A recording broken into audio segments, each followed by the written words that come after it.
look, what did it take for us to get to the point of an apology? We had to threaten a lawsuit, Jesse. And by the way, we're still entertaining it. We're talking to some of the best lawyers out there that are experts in this. And as you know, these things can be very complicated. There's a lot of facts and circumstances around it. But we're not going to let this go, because you should not be able to smear 5,000 high school and college kids and then just be able to walk away with it. And the reason they felt they needed to do that, Jesse, is because if they told their audience the truth, that when gas is the most expensive it's been, flights are super expensive, that 5,000 kids decided to spend a weekend in summer traveling across the country to go hear from conservative speakers, maybe the audience, The View, would think twice about all of their ideas. That's why they felt so compelled to try to smear our wonderful summit this last week. Yeah, Charlie Kirk's the founder and CEO of Turning Point USA and the author of the new book, The College Scam. So, Charlie, do you accept The View's apology? I mean, regardless of whether or not I accept it, the question is, do our students accept it? That's really what's at heart here. They went after our 5,000 students at our event there of high school and college kids. And look, I get attacked all the time. People say false things. I'm a public figure. But when you go after 16 and 17-year-olds that travel from across the country that then have to live for the rest of their life with a shadow over them because someone at ABC says that they might be linked to neo. What really happens when Charlie Kirk slaps a $100 million lawsuit on The View? Total chaos, and Sunny Hostin, she completely loses her grip. Live on national TV. This wasn't a debate. This was a soap opera gone off the rails. Think subpoenas flying, courtroom thriller energy, a midday meltdown, and even some accidental stand-up comedy, all rolled into one explosive mess. As Sunny spirals on air, Whoopi's side-eye is sharp enough to cut through steel. And Charlie? Oh, he's out here playing the victim of verbal violence. Cool as ever. Meanwhile, the audience is sitting there trying to figure out who's yelling, who's crying, and who just called their lawyer mid-segment. And spoiler, it wasn't the attorneys who broke first. Disgusting, gross elitism and her complete out-of-touch nature with respect to the rest of the world. Sunny Hostin goes on The View and decides now would be a great time to dump all over the so-called uneducated. What we did not have is white women who voted about 52%, right, for Donald Trump. Uneducated white women, is my understanding. You have Latino men actually voting more for him. And you have, and black men was not the story. We're not the story here because they voted almost 80%. Now, let's get into that delicious headline grabber, Charlie's $100 million lawsuit. Yep, you heard right. 100 million. That number is so wild, it doesn't even sound legal. It sounds like Charlie's trying to fund his own Bond villain origin story. Picture this: a private island guarded by MAGA parrots, a roller coaster shaped like his Twitter handle, and a gold-plated escape jet parked and ready to fly the second things go nuclear. But this isn't just a lawsuit. It's a spectacle, a power move, a full-blown performance piece crafted to shake the pillars of daytime television. And guess what? It's working. When you slam down a number that massive, it stops being about justice. It becomes an ego detonation loud enough to echo through the Hollywood Hills. And who's front and center in this legal roller coaster? You already know. The View. That daily chaos machine disguised as a talk show. Let's be honest, it hasn't been about real conversation in years. It's more like a caffeine-fueled shout fest where logic gets bulldozed by whatever emotion screams the loudest that day. Forget thoughtful debate. If someone even breathes a different opinion, it's treated like DEFCON 1.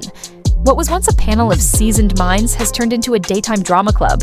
Celebrity gossip dressed up in fake moral panic, and every political chat ending in someone's feelings being weaponized. Interrupting? That's not rude.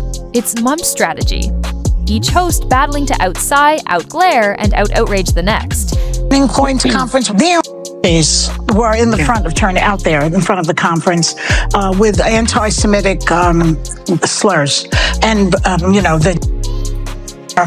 think it's important that every single person that attended that Turning Point, every Republican speak up against the against the flags that were waved. You let them in. President, open your mouth. You let them in and you knew what they were. Right. So you are. Picture this. A table full of self-proclaimed experts who think an eye roll is a mic drop. Their idea of a debate? A non-stop avalanche of side eyes, passive-aggressive claps, and dramatic gasps louder than any actual facts. It's not a discussion, it's a live action meme with a studio budget and zero accountability. And for dumb years, this echo chamber ran wild, serving overreactions like they were divine prophecy. Sarcasm was the sermon, and emotional chaos was the congregation. But then, finally, someone pulled the plug on the performance. Enter Charlie Kirk. He didn't just throw shade from the bleachers, he marched onto the stage, stared down the circus, and dropped a $100 million legal grenade right in the middle of the set. But here's the gag. This ain't even about the money.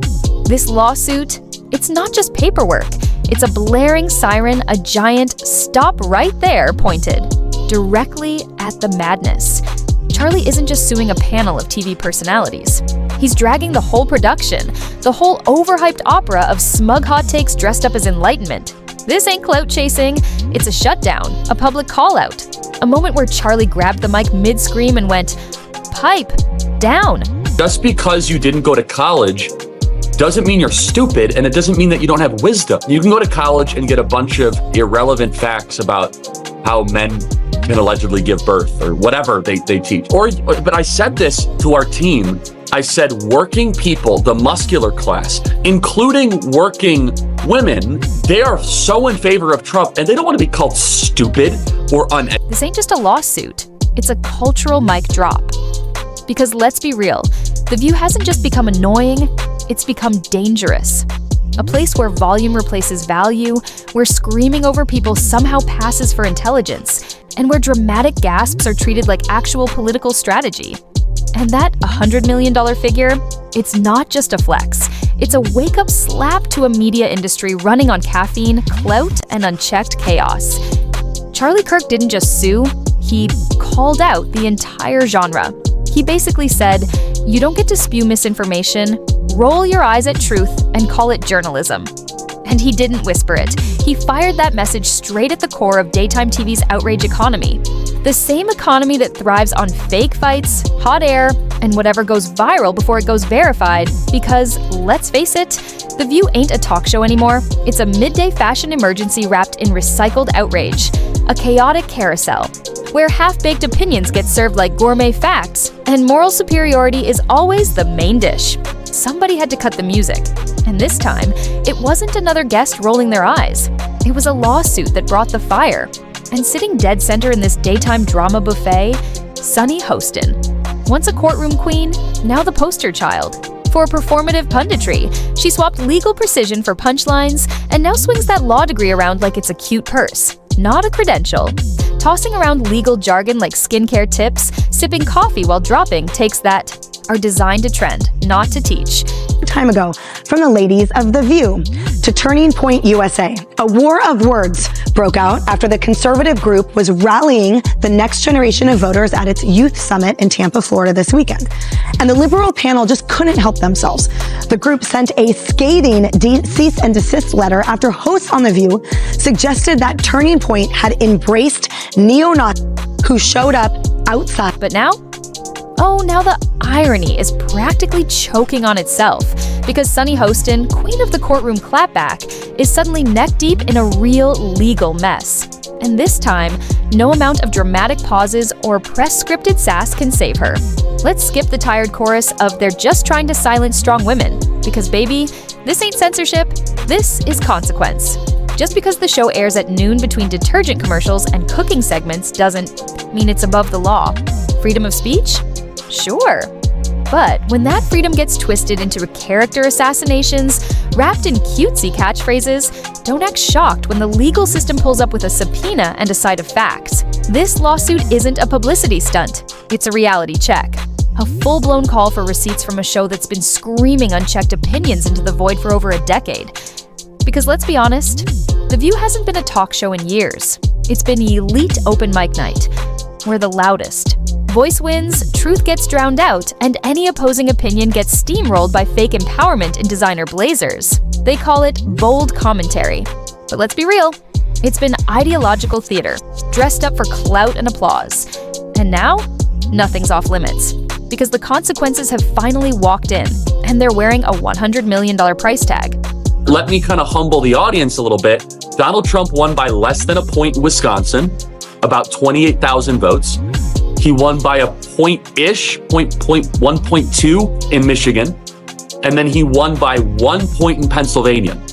And so, Megan, it is conceivable that without this record movement of youth vote, he doesn't. Charlie's move? Simple. Cut the performance, face the facts. After years of verbal hit and runs, someone finally slammed the brakes. No more viral hot takes with zero accountability. No more roasting folks on national TV and acting shocked. When the legal smoke rolls in, the circus went on unchecked for too long. And now, the ringmasters are getting sued. But here's what The View forgot. Going live to millions comes with strings. And sometimes, those strings are called subpoenas. This isn't some underdog fable or a flipped David versus Goliath remix. This is about a media machine that got way too comfortable tossing shade from a cushy studio, thinking the bill would never come due.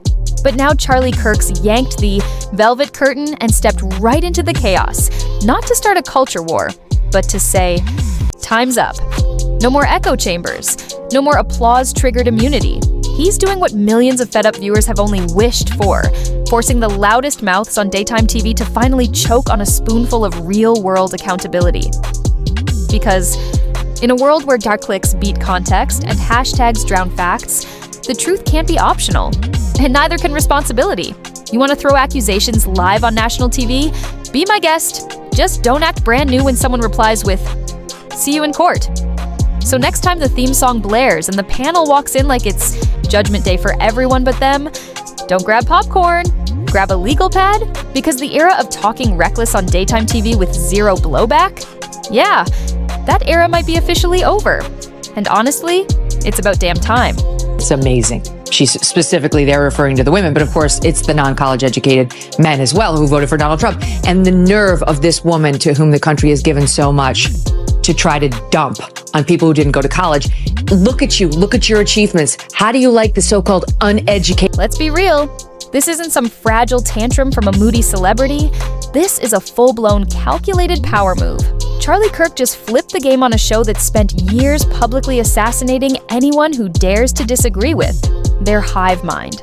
But now they're being dragged out of their comfort zone. No applause, no retakes, just cold, hard facts in front of a judge, live and unfiltered. This isn't cancel culture, this is consequence culture. And this time, it kicked down the door and walked right in. This is that rare moment when the loudest voices suddenly find themselves told to pipe down. And the irony? It's pure chef's kiss, The View. The same show that's been parading around like it's the Taj Mahal of free speech now finds itself having to explain what freedom of speech really means, especially when you drag someone's name through the mud on national TV. And Sunny Hostin, she can't just wear that law degree like it's a fashion statement anymore. She's gonna have to use it like a weapon, because this lawsuit isn't about bruised egos. It's a full-on reckoning. And it's got receipts. Inside ABC's headquarters, it's full-blown panic mode. Legal teams are decoding old episode transcripts like they just stumbled on the secrets of a lost civilization. Backstage, producers are nervously asking each other, can we still be spicy without sending out another lawsuit invitation? And the hosts, sitting on their velvet thrones, they're starting to realize that in a courtroom, there's no laugh track, no cheering audience, and no one to cut to commercial when things get uncomfortable. Do you think if a liberal came to speak at University of Kentucky, they'd give an open mic like I just did to a conservative and had a discussion like this? I certainly hope they would. No, they wouldn't. Because speech is not a left-wing value. That is why they have to deploy shock troops called Antifa to go after everywhere I go. When I go to University of California, Davis next week, there has to be 120 police officers because of the threats, the violent threats of liberals that want me dead, that want to disrupt our events. There are no right-wing hecklers that come to events. Let's talk content. Because for years, The View hasn't been about actual insight or balanced discussion. It's been a glittery circus of dramatized moral superiority, where opinions are exaggerated for effect and facts are optional. Outrage over coffee orders? Check. Full-blown debates about someone's Huck scarf? Double check. They've mastered the art of turning the smallest disagreements into how performative war zones. All before lunch. Every segment on that table feels like it's been built in a lab, designed to spark just the right amount of eye rolls, gasps, and viral applause. It's not journalism, it's clickbait theater in broad daylight. What they're running is not a talk show, it's a performance factory. One that pumps out outrage like it's a packaged product, shiny, overdone, and completely disconnected from real-world consequences. But now, they're not dealing with a trending hashtag. They're facing something colder, sharper, and very real. A legal timeline. Because when a judge steps in, that red blinking camera can't save you. All those dramatic monologues and sassy one-liners, they don't hit the same part when the gavel drops louder than your mic. The audience isn't clapping. They're watching to see who folds first.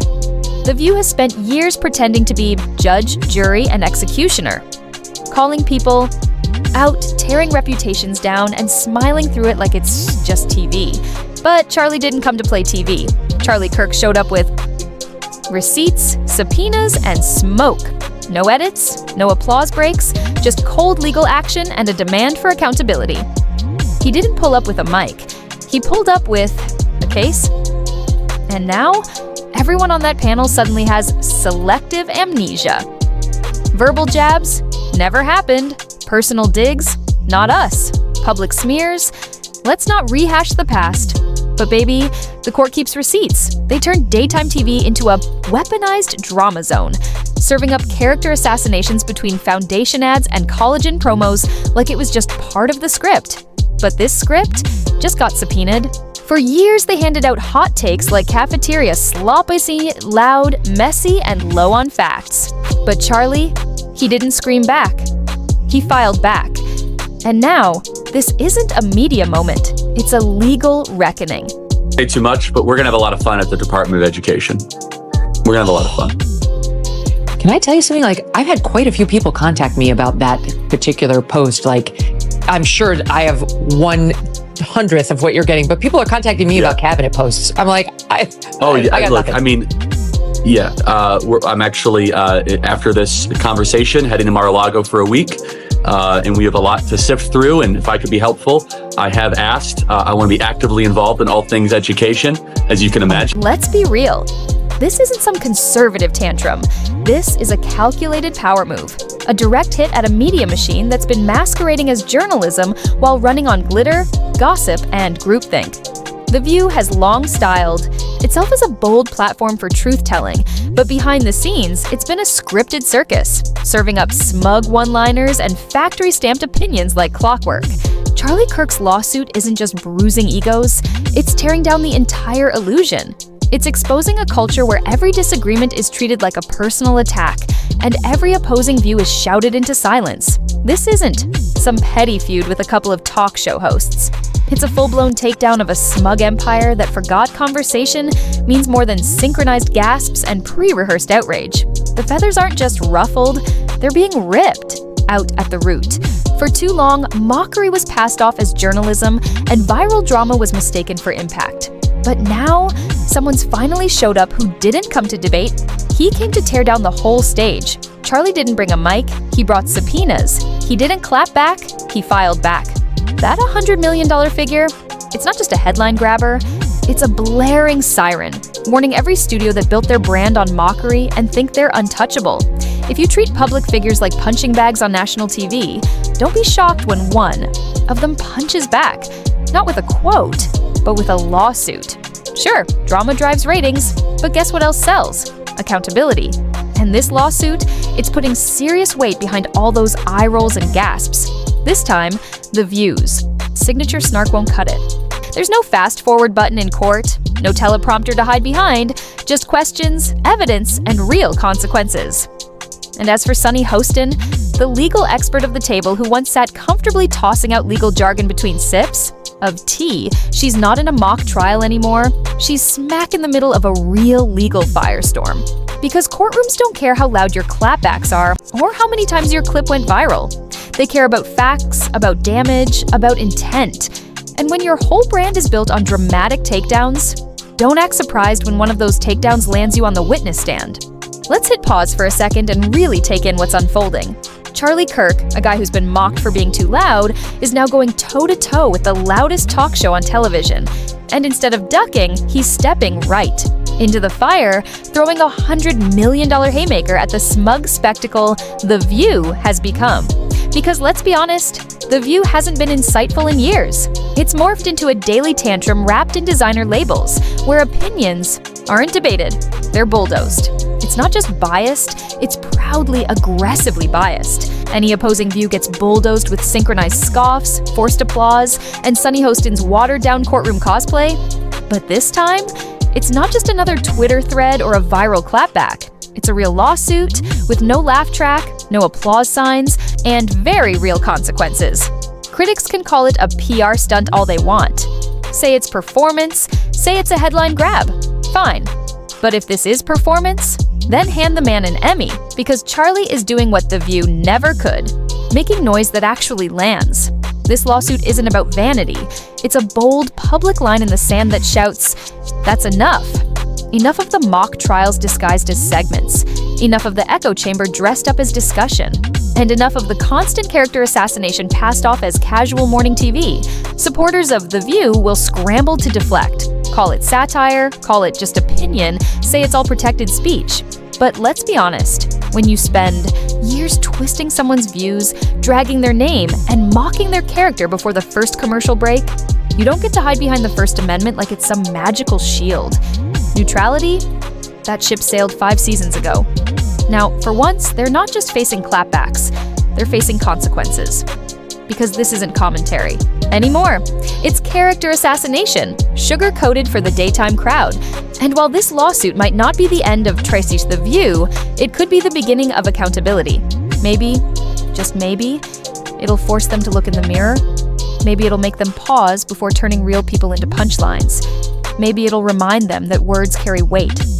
And sometimes, that weight lands in court. Because audiences deserve better than 5 people yelling over each other pretending it's journalism. They deserve real talk, not pre-packaged outrage. Not sarcastic applause, not fake debates where the outcome is already scripted. Clarity, balance, maybe even a slice of humility. Those are the ingredients we've been starving for. But The View has served nothing but dramatics, theatrics, and ego on a silver platter. And now, thanks to Charlie Kirk, they're being held to something stronger than audience ratings. Actual legal standards. This isn't just a lawsuit. It's a message to every media platform that trades in mockery and calls it truth. It's saying loud and clear, turn down the volume, start listening, or be ready to answer for the noise you create. Because this isn't about politics, it's about responsibility. It's about what happens when the media stops entertaining and starts damaging. And for once, the ones who always ask the questions, they're the ones being questioned. So, yeah, go ahead and laugh at the drama, roll your eyes at the headlines, but know this: beneath the chaos is something far more serious.